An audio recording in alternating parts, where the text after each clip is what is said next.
Red Cross तरफ रक्तदान शिविर अनुष्ठित। रक्तदान ହେଉଛି ଏକ ମହାନ ସେବା କାର୍ଯ୍ୟ। ସମାଜରେ ମାନବତାର ସନ୍ଦେଶ ପ୍ରଚାର କରିବାକୁ ଭୁବନେଶ୍ୱରରେ ଅବସ୍ଥିତ ଆଇଏମ୍ଏସ୍ ପକ୍ଷରୁ ଏକ ବିଶାଳ ରକ୍ତଦାନ ଶିବିର ଆୟୋଜନ କରାଯାଇଥିଲା। ଏହି ଶିବିରରେ କଲେଜର ଛାତ୍ରଛାତ୍ରୀ, ଶିକ୍ଷକ ଓ କର୍ମଚାରୀମାନେ ବହୁ ଉତ୍ସାହର ସହିତ ଅଂଶଗ୍ରହଣ କରିଥିଲେ। ଶିବିରଟି ସ୍ଥାନୀୟ ରକ୍ତ ବ୍ୟାଙ୍କ ଓ ଚିକିତ୍ସକ ଦଳର ସହଯୋଗର ସଫଳତାର ସହିତ ସମ୍ପନ୍ନ ହୋଇଥିଲା। ରକ୍ତଦାନ ପୂର୍ବରୁ ଡାକ୍ତରମାନେ ଦାତାମାନଙ୍କର ସ୍ୱାସ୍ଥ୍ୟ ପରୀକ୍ଷା କରିଥିଲେ ଏବଂ ସମସ୍ତ ସୁରକ୍ଷା ନିୟମ ଅନୁସରଣ କରାଯାଇଥିଲା। ଅନେକ ଛାତ୍ରଛାତ୍ରୀ ପ୍ରଥମ ଥର ପାଇଁ ରକ୍ତଦାନ କରି ସମାଜ ସେବାରେ ନିଜକୁ ଜଡ଼ିତ କରି ଗର୍ବ ଅନୁଭବ କରିଥିଲେ।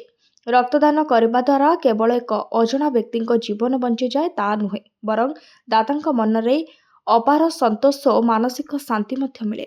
ଚିକିତ୍ସକମାନଙ୍କ କଥା ଅନୁସାରେ ସୁସ୍ଥ ବ୍ୟକ୍ତି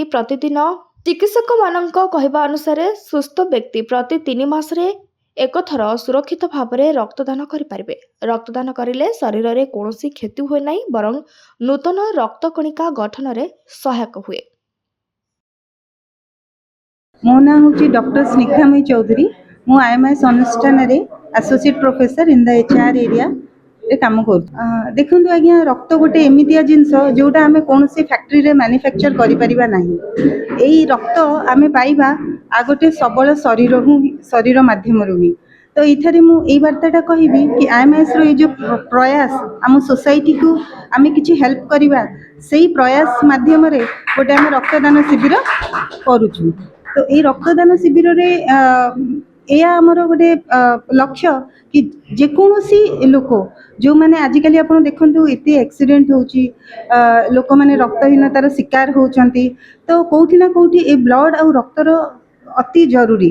ତ ଏଇଟା ଗୋଟେ ଛୋଟ ପ୍ରୟାସ ଯେଉଁଠି ଆମର 200 ନିୟରଲି ଷ୍ଟୁଡେଣ୍ଟ ଅଛନ୍ତି, ସେମାନେ ଇଚ୍ଛୁକ ବି। ଆଉ ଆମେ କିଛିଟା ବ୍ଲଡ଼ ୟୁନିଟ୍ କଲେକ୍ଟ କରିକି ଆମେ ଦାନ କରୁଛୁ, ସୋ ଦ୍ୟାଟ୍ ଏଇଟା ଗୋଟେ କୌଣସି ନିଡି ଲୋକର କାମରେ ଆସିବ। ସେଇଟା ହେଉଛି ଆମର ପ୍ରଥମ ପ୍ରୟାସ କି ଆମେ ସୋସାଇଟିକୁ କିଛି ଗୋଟେ ମାଧ୍ୟମରେ ସାହାଯ୍ୟ ଯୋଗେଇବୁ। ଆଜ୍ଞା, ଆପଣ ଯେତେବେଳେ କ୍ୱେଶ୍ଚିନ୍ଟା ପଚାରିଛନ୍ତି ଯେଉଁ ପିଲାମାନେ, ତାହେଲେ ମୁଁ ଏଇଠି କହିବି ଆମ କଲେଜ ଲେଭେଲର ଷ୍ଟୁଡେଣ୍ଟମାନଙ୍କ ପାଇଁ, ସେମାନେ ହେଉଛନ୍ତି ୟଙ୍ଗ ଆଉ ଏନର୍ଜେଟିକ୍। ସେମାନେ ସମସ୍ତେ ଏଲିଜିବଲ୍ ବ୍ଲଡ଼ ଡୋନେଟ୍ କରିବା ପାଇଁ। ତ ଯେଉଁମାନେ ଏଲିଜିବଲ୍, ମୁଁ ଚାହିଁବି ସେ ଏଲିଜିବଲ୍ ଲୋକ ବ୍ଲଡ଼ ଡୋନେଟ୍ କରନ୍ତୁ ଆଉ ସୋସାଇଟିକୁ ହେଲ୍ପ କରନ୍ତୁ। କାରଣ ବହୁତ କମ୍ ମାଧ୍ୟମ ଥାଏ ଯେଉଁଥିରେ ଆମେ ସୋସାଇଟି ପାଇଁ କିଛି କରିବା ବିଷୟରେ ଭାବି ବି ପାରୁ। ଏଇ ପ୍ରୟାସରେ କ'ଣ ହୁଏ, ବେଳେବେଳେ ବହୁତ ଷ୍ଟୁଡେଣ୍ଟ ଏମିତି ଥାନ୍ତି, ଦେ ଆର୍ ଇଣ୍ଟରେଷ୍ଟେଡ୍ ଟୁ ଡୋନେଟ୍ ଦ ବ୍ଲଡ଼, କିନ୍ତୁ ଗୋଟେ ଜାଗା ଯିବେ, ଲାଇନ୍ ଲଗେଇବେ, ପୁଣି ସେଠି ବ୍ଲଡ଼ ଦେବେ, ସେମାନେ ସେ ପ୍ରସେସ୍ ଭୟରେ ଯାଆନ୍ତି ନାହିଁ। କିନ୍ତୁ ଏଇଠି ଏଇ ଜାଗାରେ ଆମେ ଏମିତିଆ ଶିବିର ବନେଇଛୁ ଯେଉଁଥିରେ ଷ୍ଟୁଡେଣ୍ଟ ନିଜେ ତାଙ୍କର ସ୍ୱଇଚ୍ଛାରେ ବ୍ଲଡ଼ ଡୋନେଟ୍ କରୁଛନ୍ତି। ଆଉ ମୁଁ ଏହା ଚାହିଁବି ପ୍ରତ୍ୟେକ ଷ୍ଟୁଡେଣ୍ଟ, ପ୍ରତ୍ୟେକ କଲେଜରେ ଏମିତିଆ ଗୋଟେ ବ୍ଲଡ଼ ଡୋନେସନ୍ କ୍ୟାମ୍ପ ହଉ, ମାନେ କାର୍ଯ୍ୟରତ ଲୋକ ଗୁଡ଼ା ୟାକୁ ଏନକରେଜ କରନ୍ତୁ, ସୋ ଦ୍ୟାଟ୍ ଆମେ କୌଣସି ମାଧ୍ୟମରେ ଏଇ ଯେଉଁ ୟଙ୍ଗ ବ୍ଲଡ଼କୁ ୟୁଜ୍ କରିପାରିବା ଆଉ ବହୁତ ଲୋକଙ୍କର ଜୀବନ ବଞ୍ଚେଇ ପାରିବା। ଗୋଟିଏ ଟୋପାଏ ବୁନ୍ଦା ରକ୍ତ ବେଳେବେଳେ ଏତେ ମୂଲ୍ୟବାନ ଯେ କାହାର ଜୀବନ ମରଣର ନିଶ୍ଚୟ କରେ। ତ ମୁଁ ଚାହିଁବି ଏଇ ବ୍ଲଡ଼ ଡୋନେସନ୍ କ୍ୟାମ୍ପ ଜରିଆରେ ଯେଉଁମାନେ ନିଡି ସେମାନଙ୍କୁ ଆମେ ବ୍ଲଡ଼ ଯୋଗାଇବା ଆଉ ସେମାନଙ୍କର ଲାଇଫକୁ ଏକ୍ସେଲ କରିବା ପାଇଁ କିଛି ହେଲ୍ପ କରିବା। विगत 20 वर्ष है अर्गानाइज करूँ। जितेबले आगुरी देखा गले बहुत पिला जो आम चिले गुड़ाए प्रोग्राम चलूला से पाउच सर्टेज पड़ जाए। आम पिला माने ब्लड देवाई हसी रहती।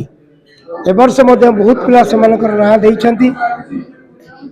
45 ରୁ 50 पिला आज ब्लड डोनेशन करेंगे। आपण जानते रक्तदान महदान, तेणु आमको जी कंट्रीब्यूट करने कथा ये सोसाइटी पाई, आम राज्य पाई, आम लोकों पाई आम निश्चित भाव में ताकू करुचु, सब वर्ष करुचु। एवं आपण मानकर मध्य एते सपोर्ट जहाँद्वारा लोक जानुचंती जे आम ओडिशा आ IMIS भुवनेश्वर जो मिलित अनुष्ठान आज ये होची जे रक्तदान शिविर एक बड़ अनुष्ठान। तेणु मु समस्त कहबी समस्ते रक्तदान करवा उचित। रक्तदान करने विषय बहुत गुड़े लोक मान भितर भ्रांत धारणा अच्छी, जोटा कि भूल। कहीं जी आप ब्लड दौरान 24 घंटा भितर जी ब्लड आपंकर क्रिएट हो, से किसी भावार ना। देखु पुओ मान धाड़ी लगे, झील मान धाड़ी लगे, समस्ते ब्लड देवाई ସୁଖ ଅଛନ୍ତି। ଧନ୍ୟବାଦ।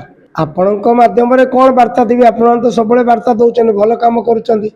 ତେଣୁ ଆପଣଙ୍କ ମାଧ୍ୟମରେ ଇଏ ହେଲା ସବୁ ଅନୁଷ୍ଠାନରେ, ଖାଲି ସ୍କୁଲ କଲେଜ ନୁହଁ, ଛୋଟ ଅର୍ଗାନାଇଜେସନ ହଉ, ଯେଉଁ ଦୋକାନ ମାନେ ଅଛନ୍ତି ସେମାନେ ମଧ୍ୟ ଗୋଟେ ମିଶିକି 20-30ଟା ଦୋକାନୀ ସମସ୍ତେ ମିଶିକି ମଧ୍ୟ ବ୍ଲଡ଼ ଡୋନେସନ୍ କରିବା କଥା ସମସ୍ତେ, ଯାହାଦ୍ୱାରା କି ଦେଶର ଯେଉଁ ଆମର ଲୋକମାନେ ଅଛନ୍ତି ସେମାନଙ୍କୁ ଯେତେବେଳେ ଦରକାର ପଡ଼ିବ ରକ୍ତ ଆମେ ସାଙ୍ଗେ ସାଙ୍ଗେ ସେମାନଙ୍କୁ ଦେଇପାରିବା। ଏ ହେଉଛି କଥା। Bureau report, Odisha news live.